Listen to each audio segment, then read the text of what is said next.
Welcome to Strategic Outlook Web TV. I am Yusuf ÇINAR, President of Strategic Outlook.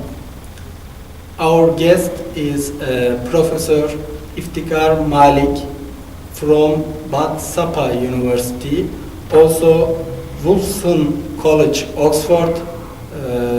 We will talk about political Islam and Orientalism. Welcome to Mr. Malik's Strategic Outlook. Thank you very much. It's a great pleasure to be in this historic city, Konya, and a country which is almost a leader of the Muslim world, Turkey. And I'm in the city of Maulana, who originally was born in my neighborhood in Afghanistan. And many thanks to Seljuk University and also to your department especially for inviting me to give a talk and to be able to exchange my views and opinions with your worthy colleagues. Thank you very much for your time. My question, firstly, political Islam. You know, especially some Western countries, some Western people, their perception relating with political Islam, a threat to the political stability of current regimes in the Middle East.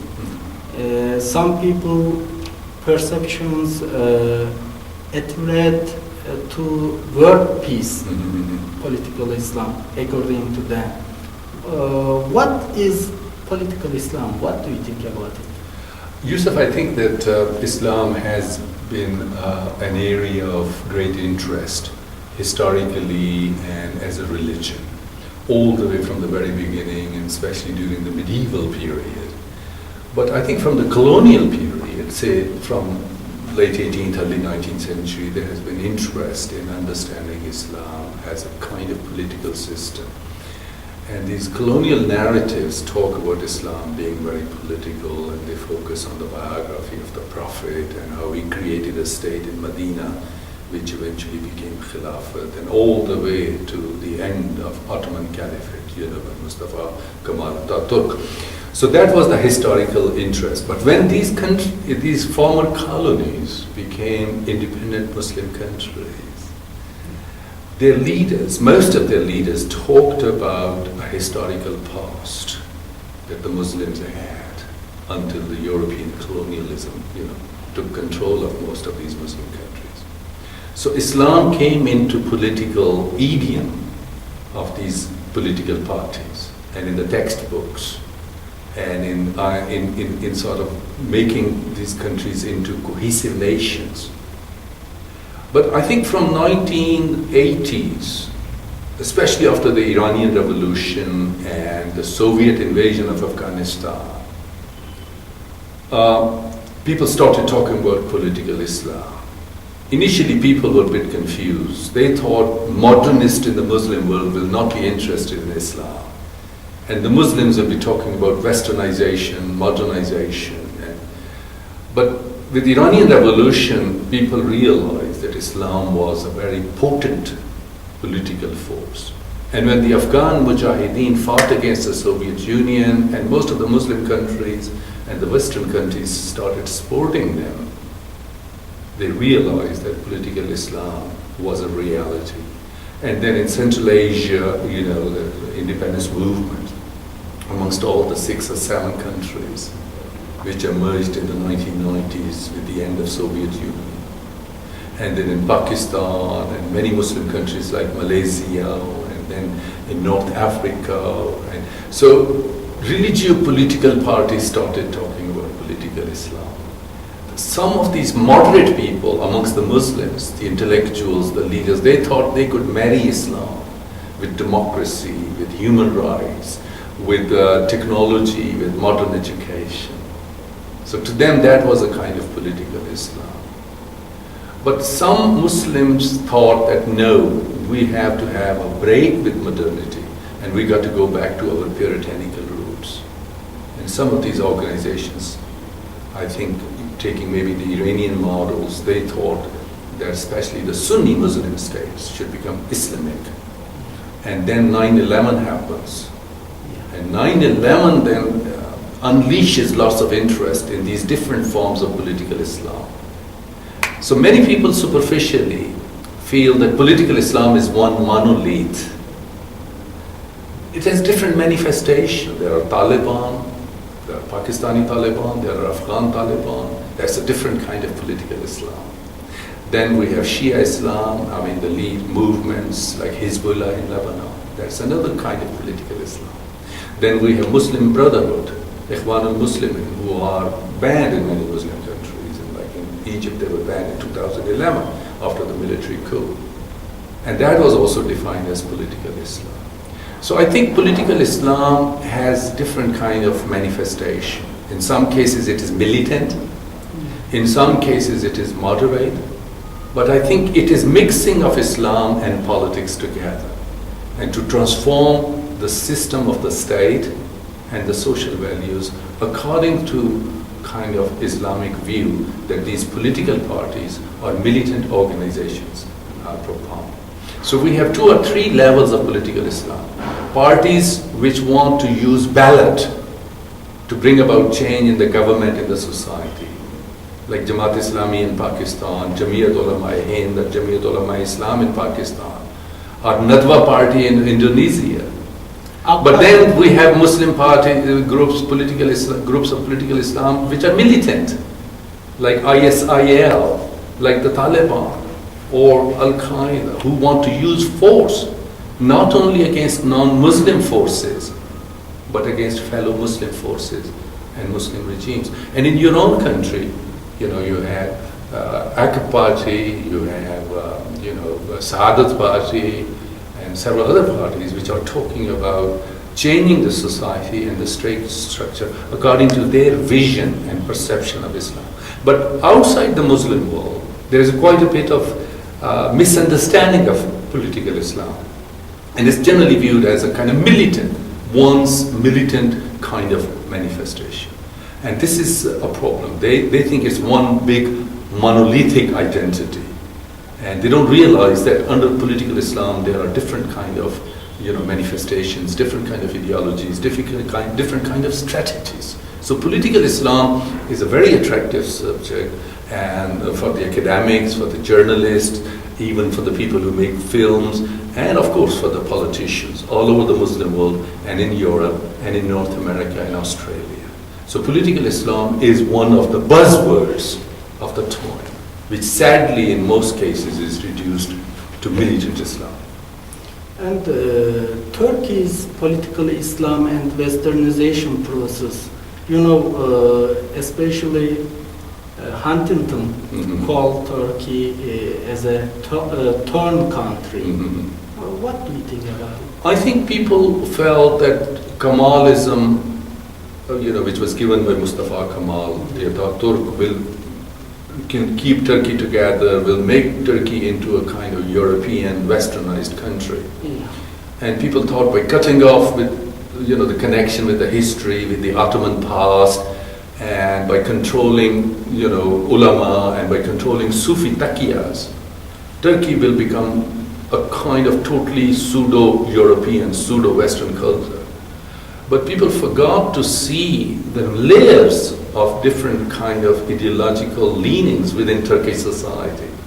So Islam did not really die away in Turkey, and it started making news and it started making entry in the 60s, especially in the 70s, especially with lots of military coups that were happening in Turkey. And most of these military coups used Kemalism as an excuse. Yes. So I think political Islam started making its entry into Turkey. Initially it was difficult for the system, for the government, and for the people who spoke of secularism, who spoke of Kemalism, to accept these religio-political parties. And some of these religio-political parties were in a hurry. They wanted to transform. So there was a worry in the 1980s and in the 1990s that Turkey could sadly become a battleground between the secularists and these people, these sections of the society who were talking about some kind of mixture of Islam and modernity. So 1990s was a turning point.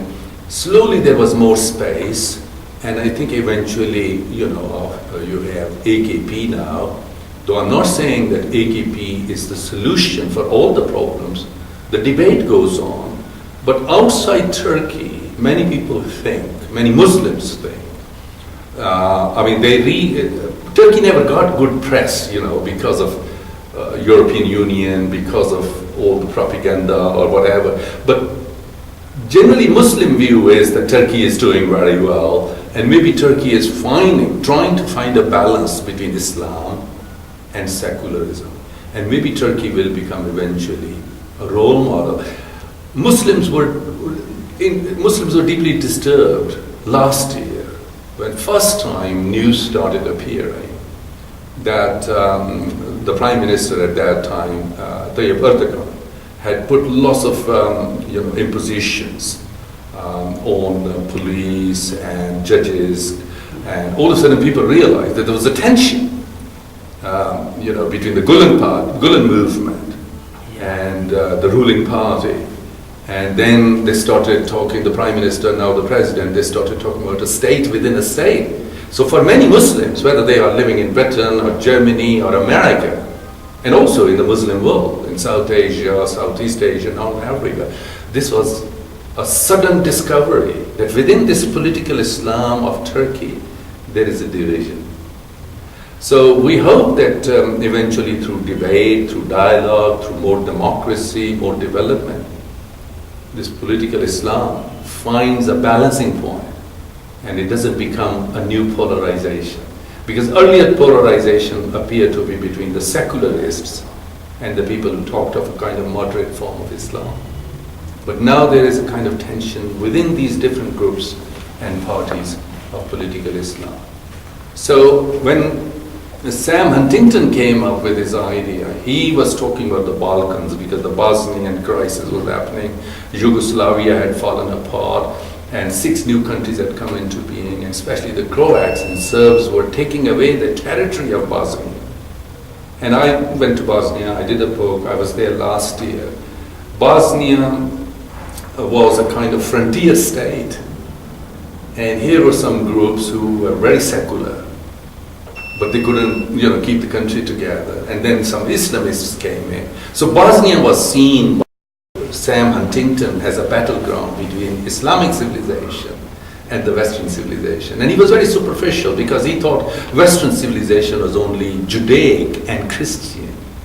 He doesn't realize that Europe has already become very plural, and Islam is part of Europe in terms of history, in terms of Balkans, in terms of Turkey, in terms of Albania, and also in terms of people like me, the diaspora people who have moved from different countries into Europe.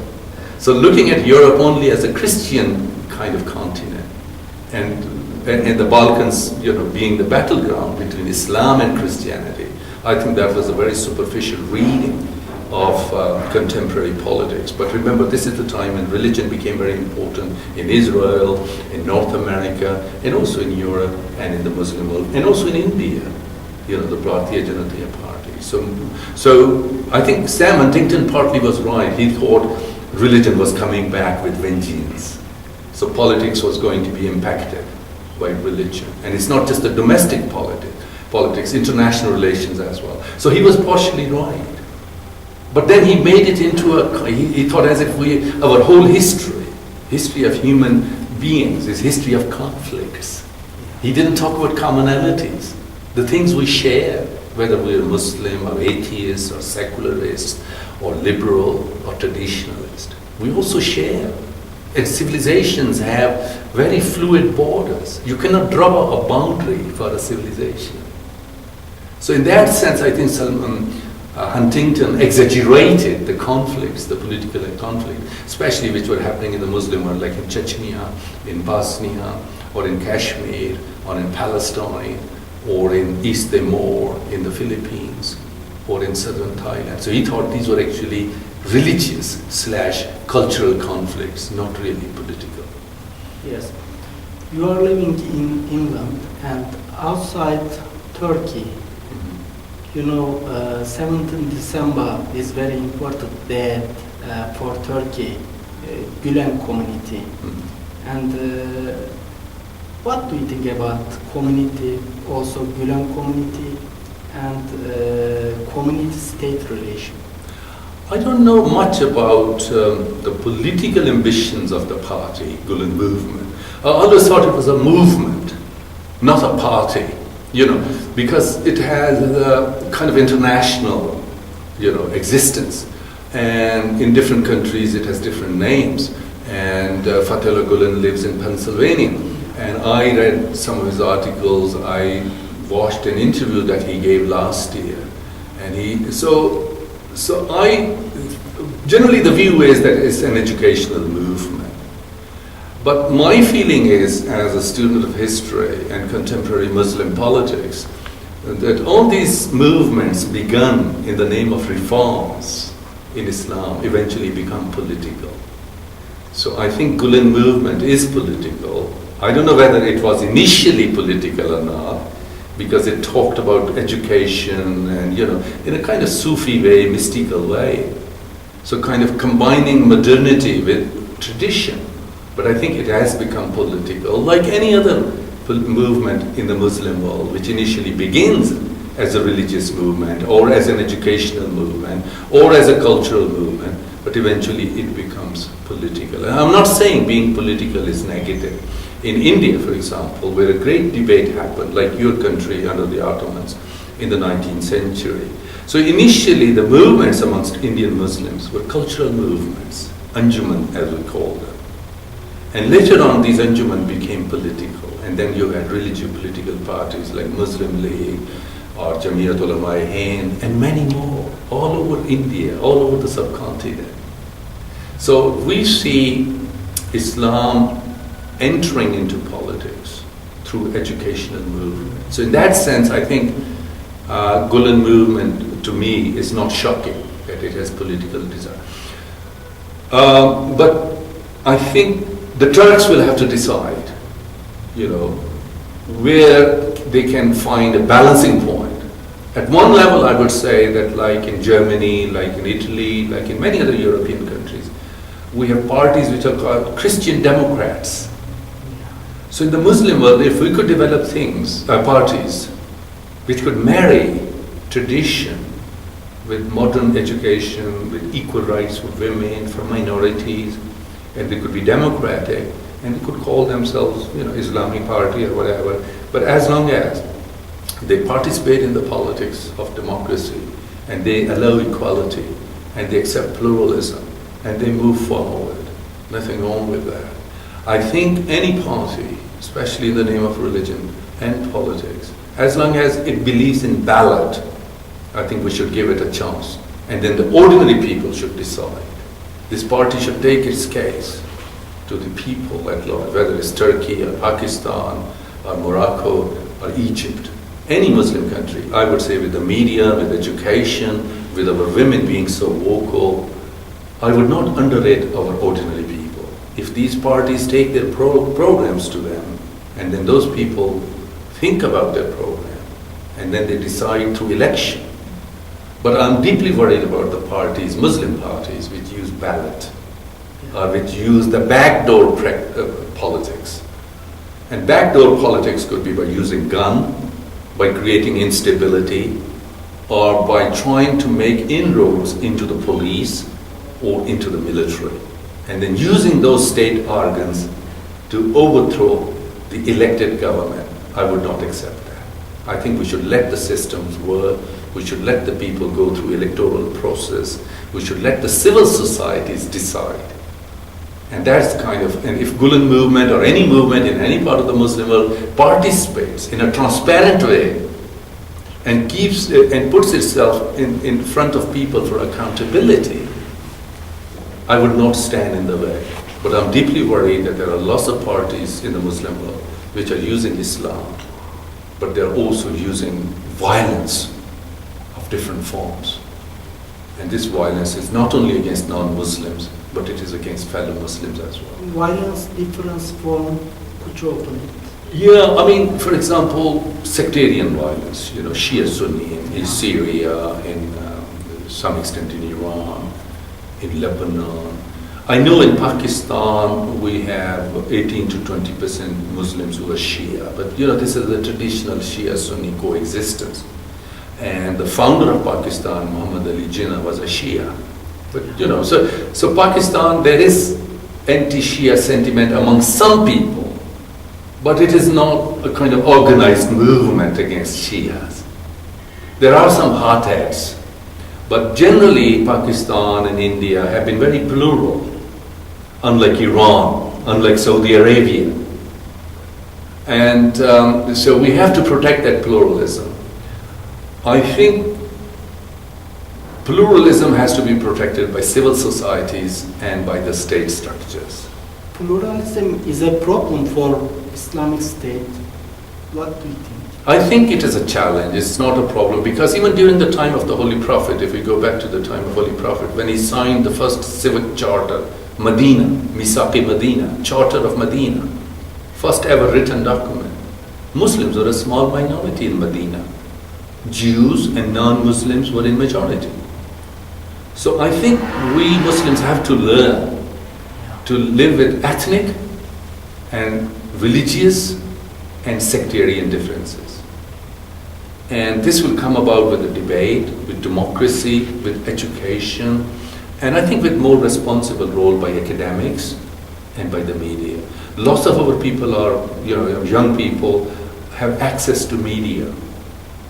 So I think these things should be debated. I know that many countries ideally like to create a mono-ethnic nationalism, like we saw in Germany in the 1930s, or in Italy. And there are these ultra-right forces in Europe today, very powerful. But I think we Muslims should not really fall into that kind of trap. We should protect our ethnic minorities and we should celebrate our pluralism. Because those minorities will be as patriotic as anybody else. We should not try to impose religious, sectarian, or ethnic uniformity upon our societies. And let those societies have equal opportunities so they become the stakeholders of our state system. If Turkey, for example, I'm just giving an example, if Turkey is looking after Alevis, if Turkey is looking after Kurds, if Turkey is looking after all kind of Turks, and if Turkey is looking after Turkoman or anybody who belongs to Turkey, those people will have their own interest in the development and in the peace and in the security of Turkey. Same way like Pakistan. If Pakistan is open to all kind of Pakistani, whether they are Christians, they are Hindu, or they are Muslim minorities, they, for their own reasons, will be loyal to Pakistan. So I think pluralism is very difficult, but almost every country on earth is plural. And I think this is one of the greatest challenges, not only for Muslims, but for almost every society. I mean, even 40 years ago, even for women in Britain or Germany or these in America had fewer rights. And even the early migrants from this country to Germany, or migrants from India, Pakistan, Bangladesh to Britain, they did not have many rights. Sometimes people were very blatantly racist. They would not rent their homes. But now, slowly, gradually, they have built up laws which protect minorities. So these second or third generation immigrants are citizens in Germany, in Scandinavia, in France, in Britain.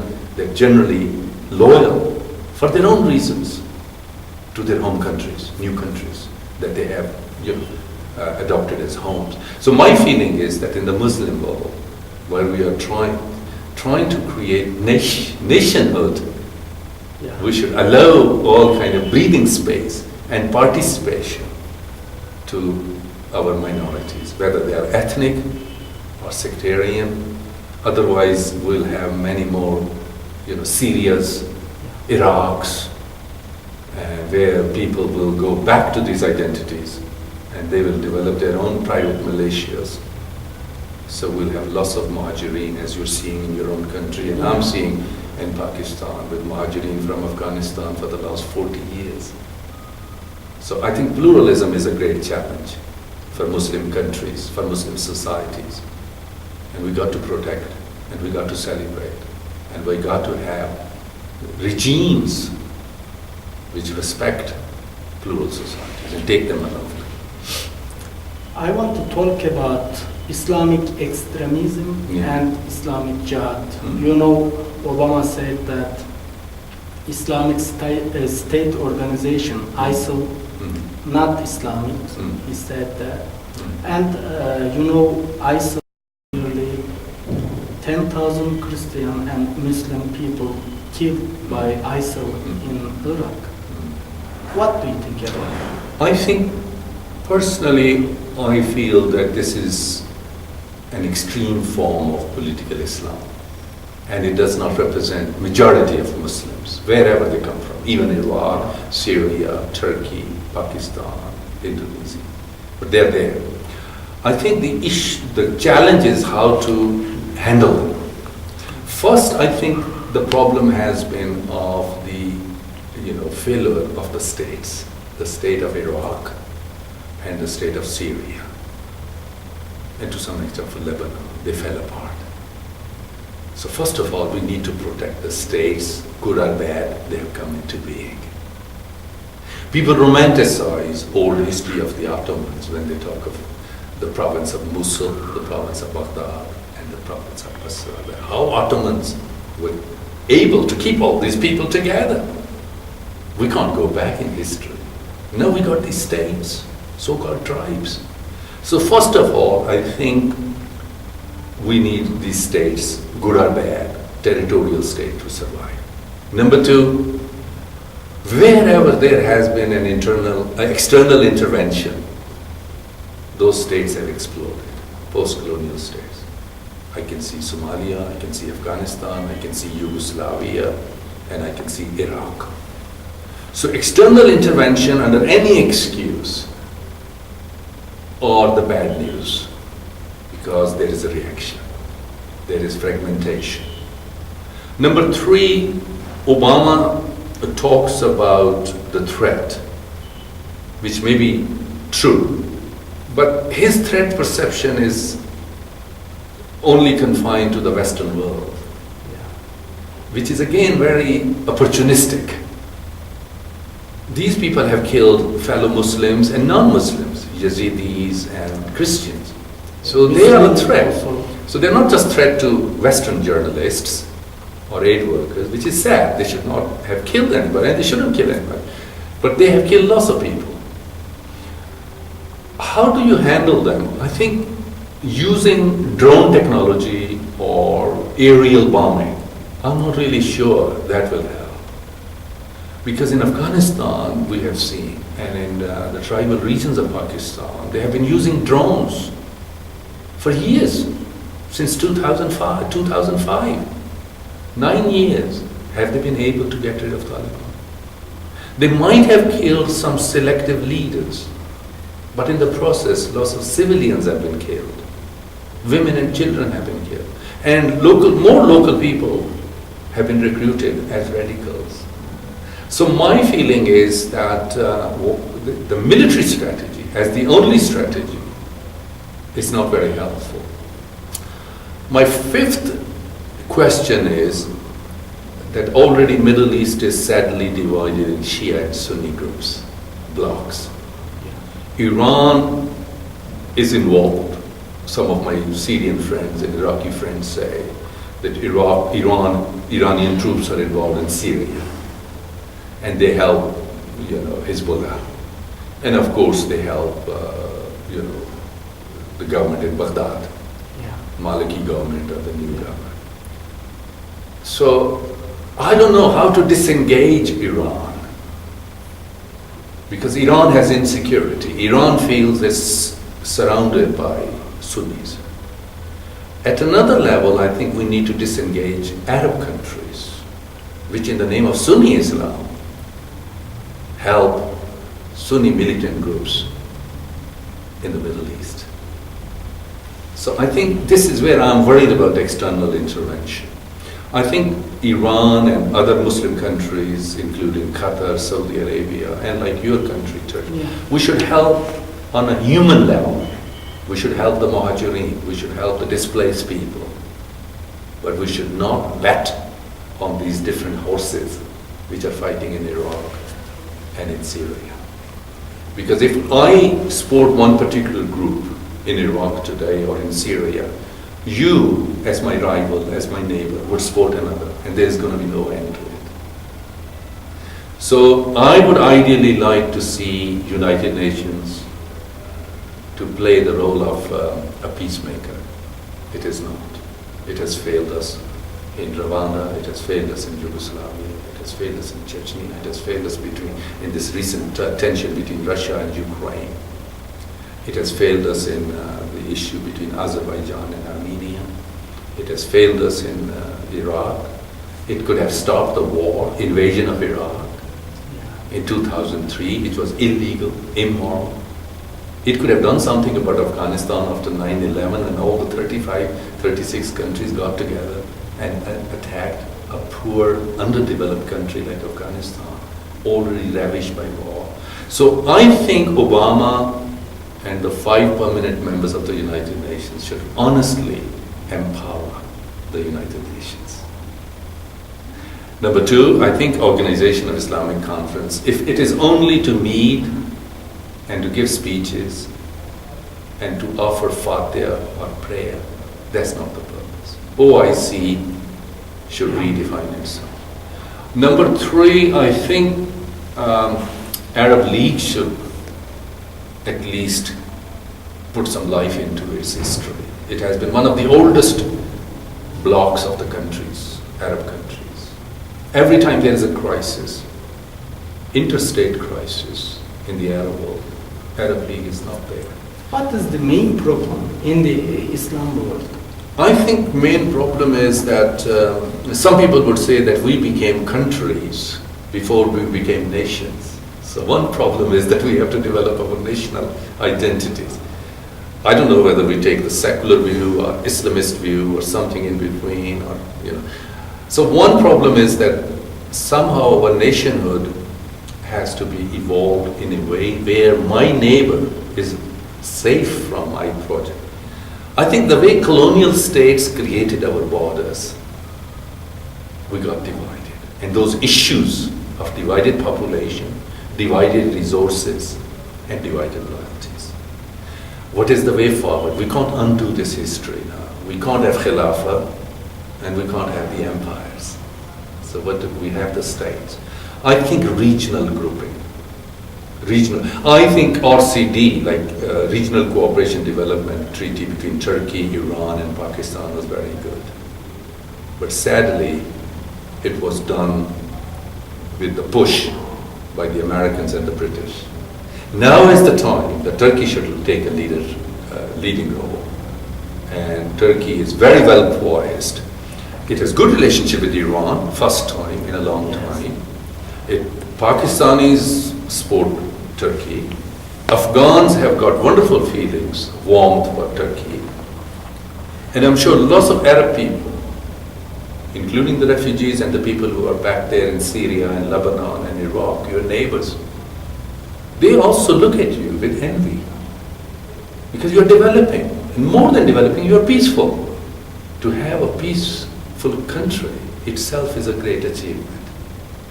So Turkey, Indonesia, Malaysia, Morocco, Senegal, some of the most peaceful countries in the Muslim world. And I think they should take initiatives to resolve these conflicts slowly, gradually. The conflicts which are happening between Muslim states. So I think my feeling is, I mean, some people say, oh, Turkey wants to become under your leader, Tayyip Erdogan, maybe Turkey wants to become another Osmani. No, I think Turkey has the potential. Turkey is an example. I mean, people like me coming to Turkey, we can see education, we can see civic facilities improving, we see peace, we see stability, we see gender rights more than any other Muslim country. I mean, Bosnia may have more gender rights and more education, but Bosnia doesn't have peace, it's not secure. Turkey has got so many potentials that I think Turkey is a role model. Not only for non-Arab countries, but also for Arab countries. So you play a role which is responsible, which is non-interventionist, And you provide a platform where these Muslim leaders, whether they're religious leaders, militant leaders, or political leaders, they come on their own, sit, have discussion, have dialogue. Begin like that. Allow them to talk to one another. I would say even Saudi Arabia and Irani leadership, ask them to come and talk to each other so that it does not become another conflict between Sunnis and Shias. So Turkey's role, I think you are ideally placed. Don't underrate your potential and don't underrate the goodwill that the Muslims in the world have for you. And what do you think about Turkish secularist system? What do you think about it? I think most of the Is Muslims a role model for Arab countries? Yeah, I think there is lots of misunderstandings amongst Muslims, ordinary Muslims, and some educated Muslims. They think secularism means closing down mosques, closing down, places of Islamic learning. I think Muslims, especially who live in minority countries, as Muslim minorities, they appreciate secularism. The largest number of Muslims who support secularism are in India. About 200 million Muslims, for their own reasons, they support secularism. You got 80 million plus Muslims. And we Muslims living in Europe, in America, we also support kind of secular system. And remember, 40% of world's Muslims live as Muslim minorities. Russia has more Muslims than Syria and Iraq put together. So most of these Muslims, for their own reasons, they practice and they protect secularism. Why? Because to them secularism means equality on the basis of your religious identity, on the basis of your citizenship. And no one religion or one community would dominate the rest. This kind of secularism is more like Indian secularism, not like French secularism. Yeah. And so I think your secularism and Indian secularism, they sort of, to me now, they kind of resemble. They have threat from within to that secularism.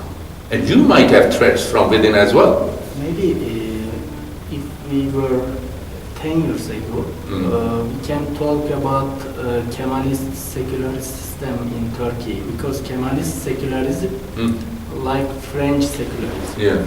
But now it's changing. It's changing. I think there's a kind of redefinition of Islam and secularism. Yeah. I think I would call it Muslim secularism.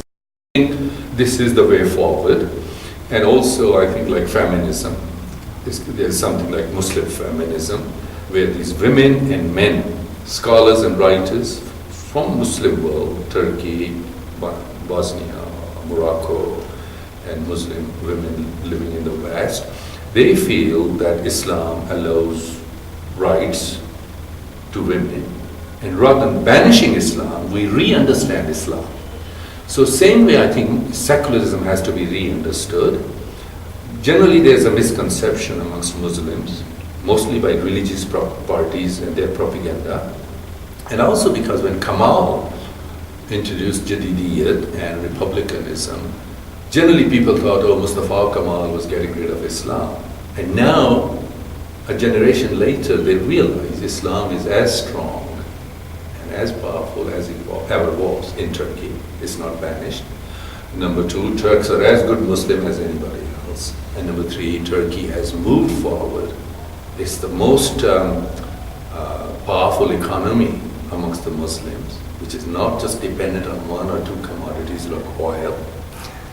It has diverse economy. And number four, Turkey is peaceful. And number five, Turkey is practicing democracy. And number six, Turkey has, I'm amazed even in a place like Konya, Anatolia. Which is outside Turkey is supposed to be a very conservative place. Women have rights, women have equality, they share jobs, they go to the schools. Some of them are wearing modern clothes, some of them are wearing scarves, so they have choices. Men don't stare at them, men don't use abusive language against women, and I've seen women walking here late at night on their own. I think this is a wonderful achievement, which should be known, which should be accepted, and which should be by Muslims, the rest of the world. We have problems of gender equality in the Muslim world. I think this is a very big issue, and you are ahead of many other Muslim countries in that area. So I think Turkey, in that sense, has achieved lots of things. So what we want is that Turkey should stay on this path. So Turkey should become a role model, and eventually the rest of the people, follow this Turkish model of development, of equal rights, of pluralism, being modern and Muslim at the same time. I think this is the best way to reject this thesis of clash of civilization by practice, through our example, through empowering ourselves, through trusting our own people. And I think this will happen.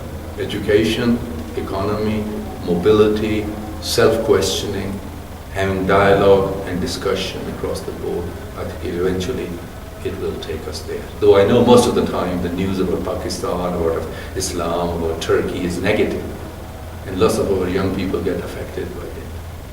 But I think for our own reasons, we have to look inwardly and we have to move forward.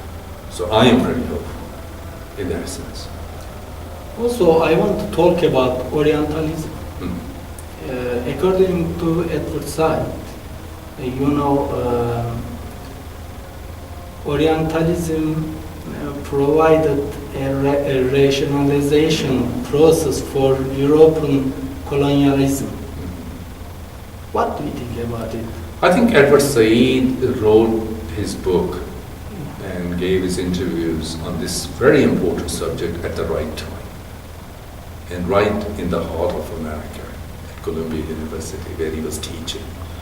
He made a major contribution. I think in 20th century, a scholar like him was a rarity. It developed into critical theory, it developed into a debate. Hundreds of thousands of books have been written, articles, whatever. It created lots of intellectual debate.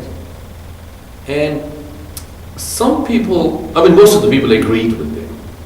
Like people agreed with Franz Fanon and such other scholars before Edward Said.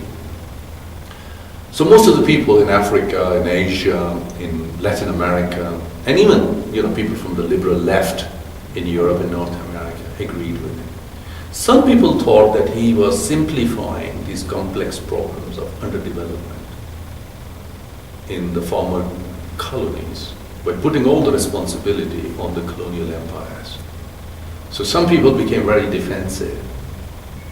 And in the late 80s and early 90s, we saw a trend where people like Niall Ferguson and others started celebrating the empire. And in their books, in their articles, they have been suggesting that countries like Britain or France, the imperial powers, created new states and new societies and helped develop places like India or Africa and brought them into the 20th century. So these writers, these historians, these political analysts feel that we in Western Europe should not be feeling guilty for our ancestors having ruled or misruled. But I think issues of slavery, issues of racism, issues of class formation, and eventually decolonization and the territorial demarcation of the colonies. These are some of the very, very negative legacies, and I think he talked about it. I am in studying some of the books and diaries and letters about Pashtuns in Afghanistan and northern Pakistan during the colonial period. Edward Said did not have access to those, or did not have time, because he generally focused on Arab Middle East, a little bit on Muslim India, but not any particular community other than the Arabs. How these Muslims were presented, portrayed, misperceived. And when I look at those hundreds and thousands of articles and books and diaries written about Pashtuns, Afghans, I strongly believe in what Edward Said said. It was partly a military relationship. And, Britain tried to capture Afghanistan 3 times. First Anglo-Afghan War in 1838, second one in the late 19th century, the third one in 1919, and the fourth one is the ongoing, which is the longest war that many of these countries have fought in their histories. So what came up Along with these military adventures was lots of writings in the newspapers, in the books, as we see it after 9/11, by personal kind of views and impressions. Now we have TV, radio, newspapers, and they're full of caricatures, stereotypes of Muslims and Pathans and Pashtuns. And Taliban become Pashtuns, and Pashtun becomes a kind of symbol of a Muslim, a turban man with a beard who is out to destroy the world. So in that form, Orientalism has been a powerful reality, and it affected the colonized world, and it also impacted the colonial world, the colonizing world, their views about non-Western world. For example, the word Turk was used for Muslim for centuries.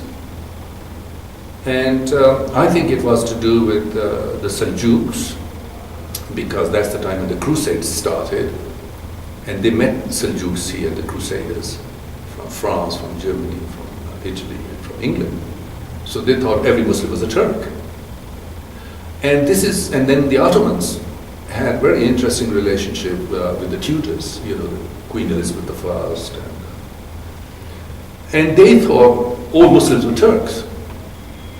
So the name Turk became a kind of substitute for being Muslim.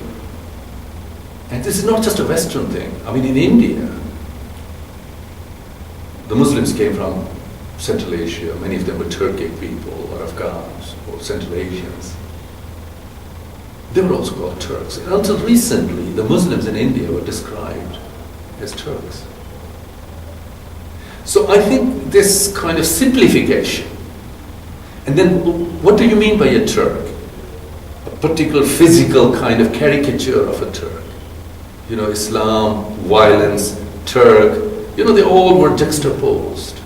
So in that sense, I think these images do permeate and do persist, and groups like Taliban, group like ISIL, or Boko Haram, when they do these violent things, those stereotypes are reinforced, and that's where I think it becomes new Orientalism. But to some extent, these militant Muslims become the poster boys for the Muslims all over the world, who in most cases are like anybody else, peaceful, minding their own business.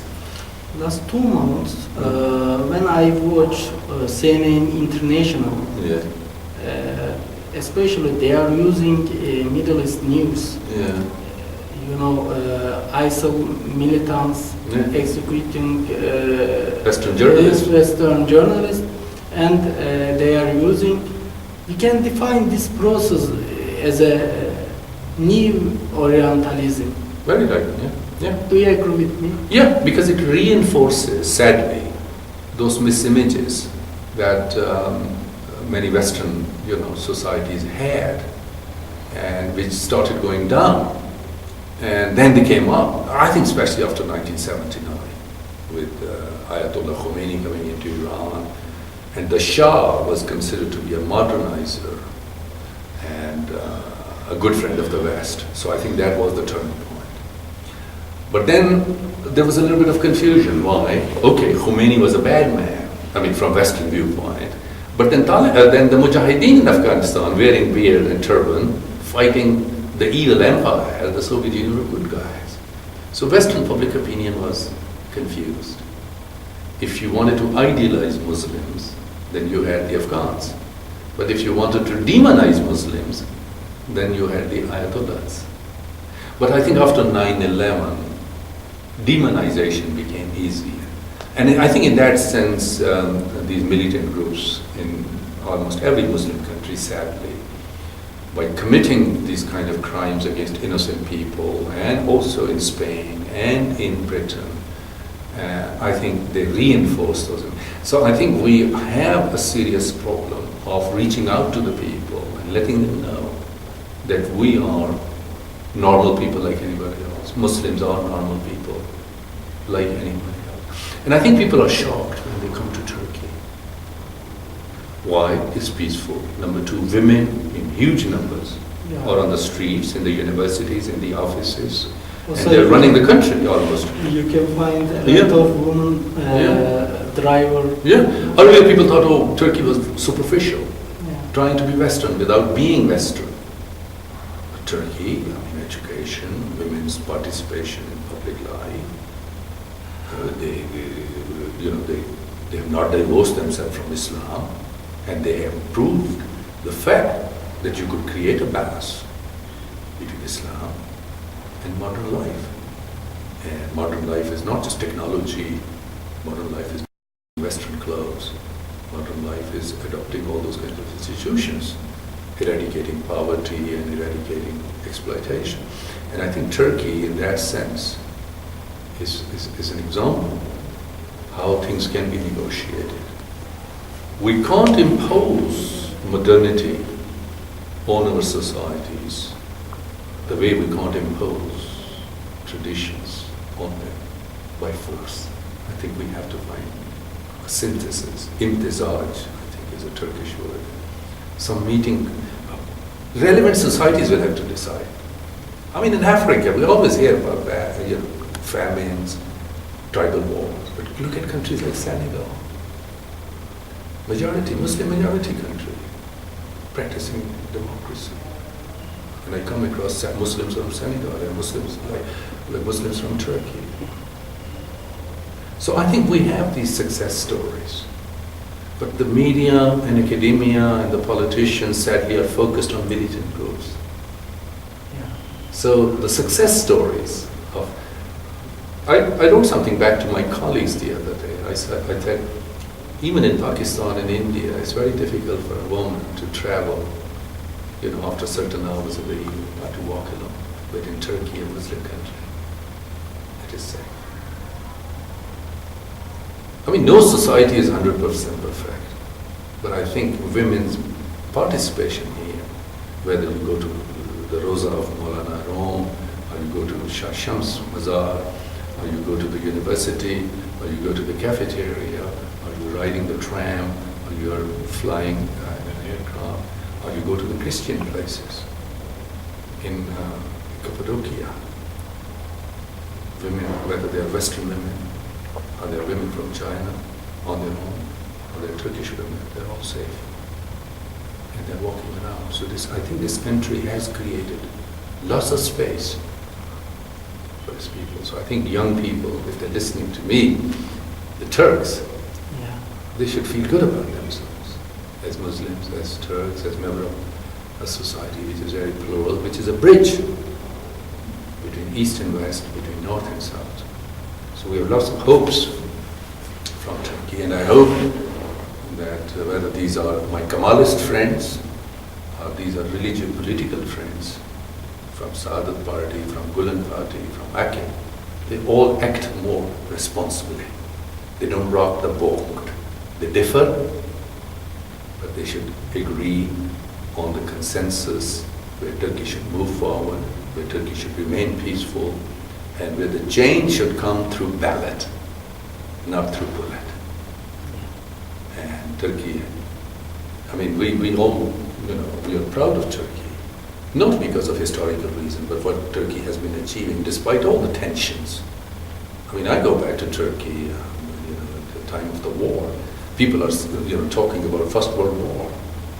Hundreds of books have been written, hundreds of TV programs in the West, France, Britain, America, Germany. But what was the state of Turkey at that time? The Balkan War had happened. Turkey was almost going to be wiped out. And people in India and elsewhere, the Muslims were worried. But your role, Gallipoli, and then how you protected it, and how you took care of all kind of threats, whether they were coming from Greece or they were coming from the north, Armenia, Russia, whatever. You kept yourself together, and one generation, I think you got to give credit to that generation of the founders of Turkey, who single-mindedly, single-handedly kept the peace and kept the country going. Second World War, you had lots of pressure. But Ismet Inonu tried to remain neutral. And now, 2003, They wanted to use your airspace. Your parliament decided not to allow the airspace. So Turkey is a very sovereign country. Turkey is, earlier the image was, oh, Turkey was ruled by Kemalists, Islamists. There's no Islamic kind of space for Islamic practices. And number two, Turkey will follow America. This was the view. So in the 3 A's, Army, America, and Allah. Army and America were the most powerful. But now you take your own decisions. All these 3 A's have redefined roles in Turkey. And I think that's a great achievement, which we in Pakistan, or in Malaysia, or in North Africa, or in the Middle East, in your neighborhood. The Taliban is a predominantly Pashtun. Taliban is a fundamentalist group. So, what do you think about future of Afghanistan, political future of Afghanistan? After looking at the situation in Syria and Iraq in your neighborhood, many people are, rather pessimistic that the troops would leave, Americans and NATO, and Afghans will come back to that kind of chaotic lifestyle because Kabul will be threatened and Taliban will feel reinvigorated. And number two, Taliban, as you said, are Pashtuns, and Pashtuns have grudge against Tajiks and Uzbeks and Hazaras, the other communities, ethnic communities, who generally were seen to be helping the NATO forces. So I think unless there is a consensus between all these different ethnic communities, there is a worry. I don't know whether Americans and the NATO leaders are really, learning from Iraq, would put their efforts to get all kind of Taliban, groups together.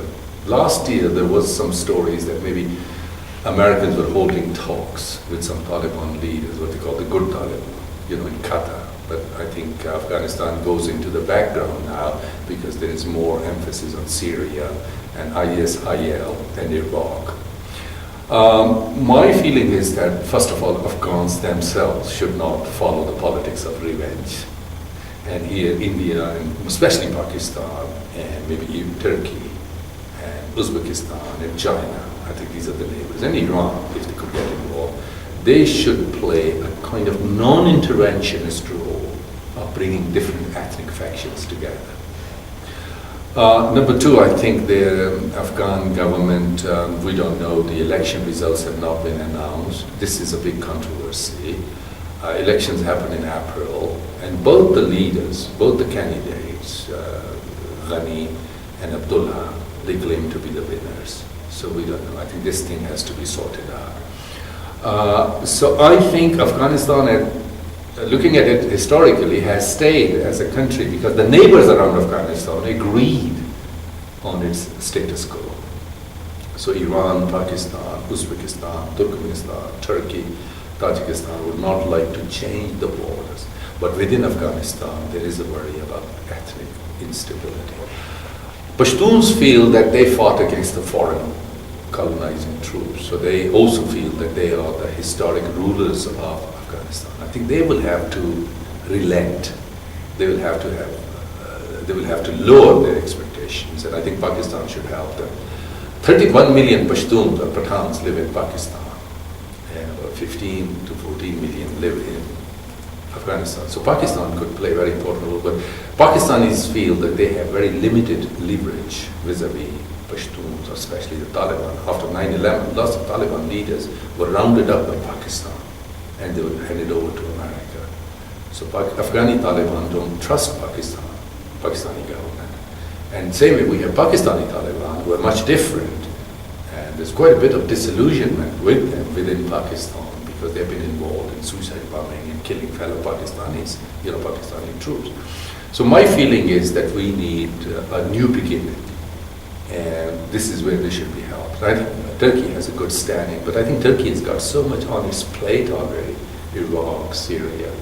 But I think Turkey could really play a role, and by bringing in countries like Malaysia, Indonesia, and Senegal, which are non-controversial for every Afghan, and could help rebuild the country. And China is the biggest investor I don't know what kind of role China is going to play in Afghanistan. On the one hand, they are worried about what they call fundamentalist Islam, but at another level, they want to maintain relationship with Afghanistan because Afghanistan has got lots of minerals, unexplored minerals, and maybe oil and gas, and also Afghanistan connects Central Asia with South Asia and East Asia with West Asia. So it is strategically very important, but I think Afghans and the outside forces, they all have to work together to help, to build peace in Afghanistan. It's going to be difficult, but it is challenging. Thank you very much, My Mr. pleasure. Malik. Mr. Malik, thank you. Thank you very much for your watching. Inshallah, we will meet again. But